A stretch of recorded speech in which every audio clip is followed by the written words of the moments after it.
Ya baik, Assalamualaikum warahmatullahi wabarakatuh. Salam, Om Swastiastu, Namo Buddhaya, salam kebajikan.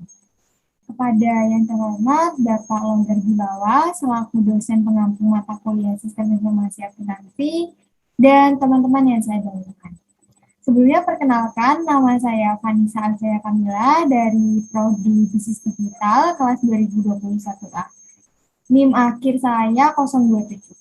Di sini saya akan menjelaskan mengenai pengeluaran kas karena pembelian dan pengeluaran kas karena penggajian. Next.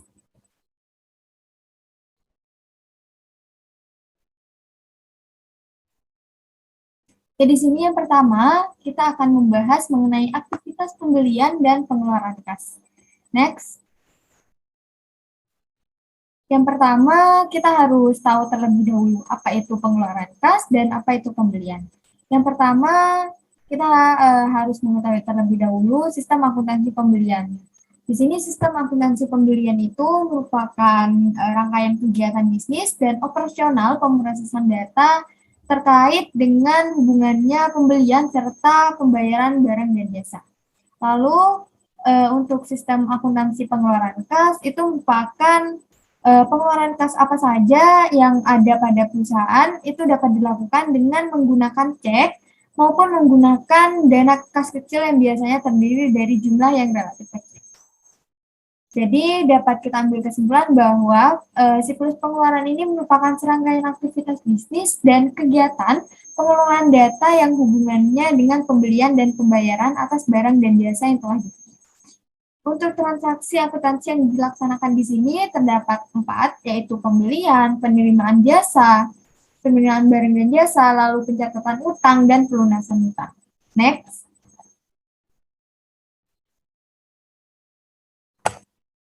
Nah, di sini untuk file transaksi yang digunakan untuk siklus pengeluaran, untuk pembelian, yang pertama itu ada file permintaan pembelian. Jadi file permintaan pembelian ini isinya satu record untuk setiap barang yang dimintakan pembelinya. Jadi di sini data dari barang-barang yang dipesan oleh pembeli disimpan di file permintaan pembelian.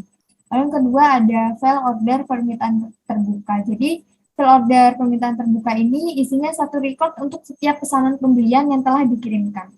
Lalu yang ketiga itu ada file order pembelian. Ini isinya untuk mencatat rincian data yang tercantum dalam pesanan pembelian. Jadi data-data pembeli itu akan direcord di file order pembelian ini. Data-data pesanan yang telah diorder oleh pembeli. Lalu yang selanjutnya keempat itu ada file penerimaan barang. Jadi file penerimaan barang ini isinya satu record data untuk setiap jenis barang yang diterima dari pemasok. Jadi barang-barang yang kita terima dari pemasok produk itu akan dimasukkan ke file penerimaan barang. Lalu yang kelima itu ada file faktur pembelian. Jadi isinya itu ya daftar faktur yang baru diterima tapi barangnya itu belum datang. Lalu yang keenam itu ada file voucher. Nah, file voucher ini isinya itu setiap voucher yang belum dibayar. Lalu yang terakhir itu ada file buku besar. Nah, file buku besar ini merupakan ringkasan transaksi yang telah diproses. Jadi tadi semua file-file yang udah terrecord datanya itu nantinya hasil akhirnya akan direcord di file buku besar, diringkas di file buku besar. Lalu next.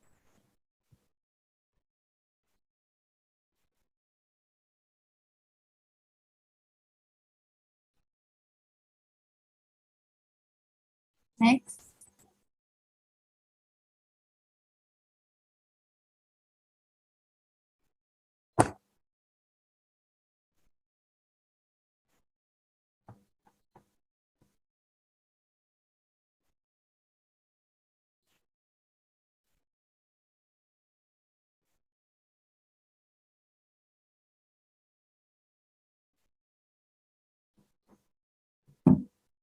Ya, next itu ada pengelolaan transaksi pengeluaran kas. Nah, jadi untuk pengelolaan transaksi pengeluaran kas itu terdapat beberapa prosedur ya. Yang pertama itu ada prosedur permintaan pembelian. Jadi dalam prosedur ini, fungsi gudang itu mengajukan permintaan pembelian dalam bentuk formulir surat permintaan pembelian kepada fungsi pembelian. Jika barang tidak disimpan di gudang, itu misalnya untuk barang-barang yang langsung dipakai, itu fungsi yang memakai barang mengajukan permintaan pembelian langsung ke fungsi pembelian menggunakan surat permintaan pembelian. Seperti itu. Lalu kedua itu ada prosedur pemesanan barang. Nah, di dalam prosedur pemesanan barang ini, rekapan data pemesanan barang dari konsumen itu nantinya akan masuk ke file penerimaan barang. Lalu yang ketiga itu ada prosedur penerimaan barang ya. Jadi dalam prosedur ini fungsi penerimaan itu melakukan pemeriksaan jenis, kuantitas, terus barang yang diterima dari pemasok, dan kemudian itu di dalam prosedur penerimaan barang ini membuat laporan penerimaan barang untuk menyatakan bahwa barang yang dari pemasok itu telah diterima. Lalu yang keempat kita ada prosedur pencatatan hutang. Nah, dalam prosedur ini fungsi akuntansi itu memeriksa dokumen-dokumen yang hubungannya dengan pembelian dan menyelenggarakan pencatatan hutang atau mengarsipkan dokumen sumber sebagai catatan hutang. Lalu yang kelima itu ada prosedur pengeluaran kas ya. Nah, jadi semua kas yang keluar dari perusahaan itu nantinya akan dicatat dan direkap menjadi satu record data di buku besar perusahaan. Next.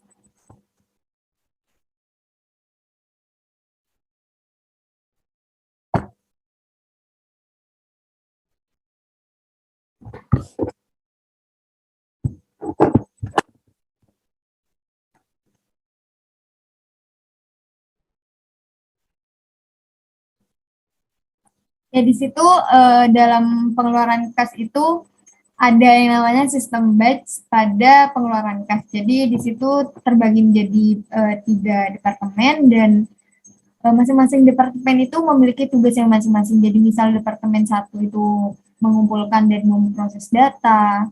Pastinya yang departemen 2 dan 3 itu nantinya beda gitu tugasnya. Jadi setiap departemen itu memiliki tugas yang berbeda-beda. Next.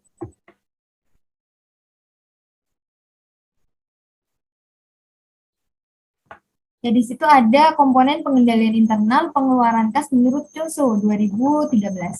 Yang pertama itu ada lingkungan pengendalian. Nah, jadi lingkungan pengendalian ini mempengaruhi cara organisasi dalam menetapkan strategi dan tujuannya. Lalu mempengaruhi juga organisasi ini dalam membuat aktivitas bisnis serta dalam merespon risiko.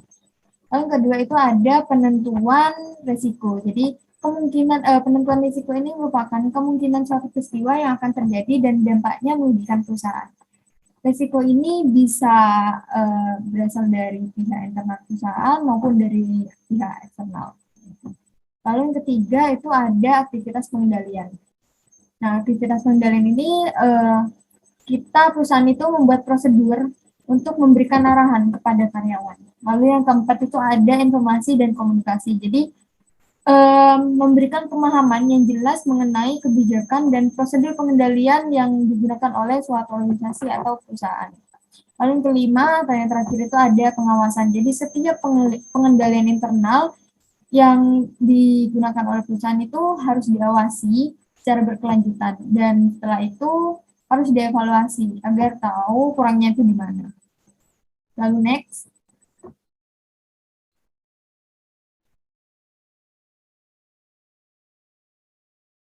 Ya, di situ ada pengendalian siklus pengeluaran. Di situ setiap aktivitas kayak masalah-masalah pengendalian umum itu pastinya ada ancaman seperti kehilangan atau kerusakan data, terus kinerja karyawan yang buruk. Itu kita mengendalikannya misal dengan menggunakan prosedur cadangan atau prosedur perbaikan bencana atau dengan kita membuat laporan manajerial.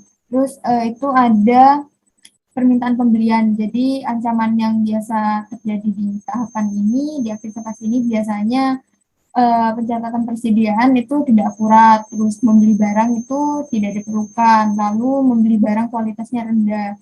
Mungkin kita bisa melakukan perhitungan fisik persediaan secara periodik atau dengan meninjau atau menyetujui permintaan pembelian. Itu juga ada aktivitas penerimaan barang mimisan. Di situ ancamannya itu kesalahan menghitung barang, terus pencurian persediaan. Biasanya pengendaliannya itu kita bisa melakukan memberitahu karyawan tentang kuantitas barang tersebut. Atau kita juga melakukan pembatasan akses fisik ke persediaan barang. Lalu di situ ada menyetujui faktur dari pemasok. Biasanya ancaman yang terjadi pada aktivitas ini itu kayak kesalahan dalam melakukan faktur dari pemasok, terus kesalahan posting ke akun utang. Jadi mungkin kita bisa melakukan pengendalian seperti verifikasi keakuratan faktur atau dengan pengendalian perubahan entry data. Lalu yang aktivitas selanjutnya itu ada pembayaran.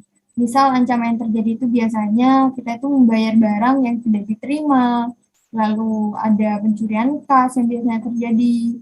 Lalu pengendaliannya mungkin kita bisa mencatatkan agar faktur dari pemasok itu cocok kepada dokumen-dokumen pendukung yang digunakan untuk permintaan dan pembelian. Lalu bisa juga kita memisahkan fungsi antara penulis cek dengan bagian-bagian utang. Lalu next.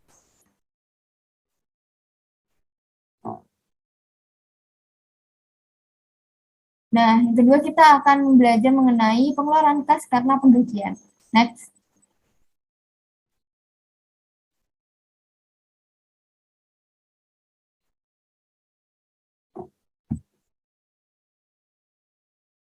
Nah, di situ ada gambar bagian arus sistem penggajian. Jadi di situ ada mulai dari mencatat jam hadir karyawan, terus kartu jam hadir karyawan. Nah, setelah itu nanti karyawan itu akan mendapatkan surat penggajian di akhir. Jadi itu juga sama kayak pengeluaran kas terhadap pembelian. Jadi di situ terpisah menjadi berbagai departemen yang tugasnya dari berbagai departemen itu berbeda-beda.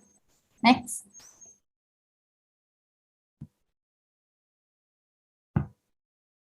Nah itu kita juga menggunakan dokumen-dokumen pastinya dalam sistem penggajian. Nah, di situ ada jurnal umum. Nah, jurnal umum ini digunakan untuk mencatat distribusi biaya tenaga kerja ke tiap departemen dalam perusahaan. Tadi yang bagian arus proses penggajian itu kan terbagi menjadi berbagai departemen. Jadi tiap departemen itu nantinya mencatat distribusi biaya tenaga kerjanya ke tiap departemen. Lalu yang kedua itu ada kartu harga pokok produk. Nah, di sini digunakan untuk mencatat upah tenaga kerja langsung untuk tiap pesanan produk tertentu.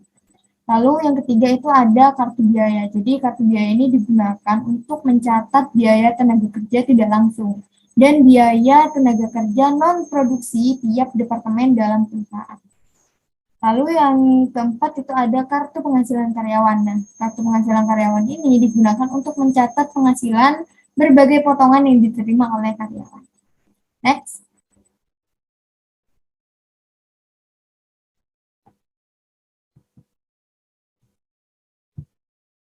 Ya, mungkin itu saja penjelasan mengenai sistem pengeluaran kas karena pembelian dan pengeluaran kas karena penggajian dari saya. Mungkin kurang lebihnya atau ada tutur kata yang kurang berkenan, saya mohon maaf. Sekian dari saya. Wassalamualaikum warahmatullahi wabarakatuh.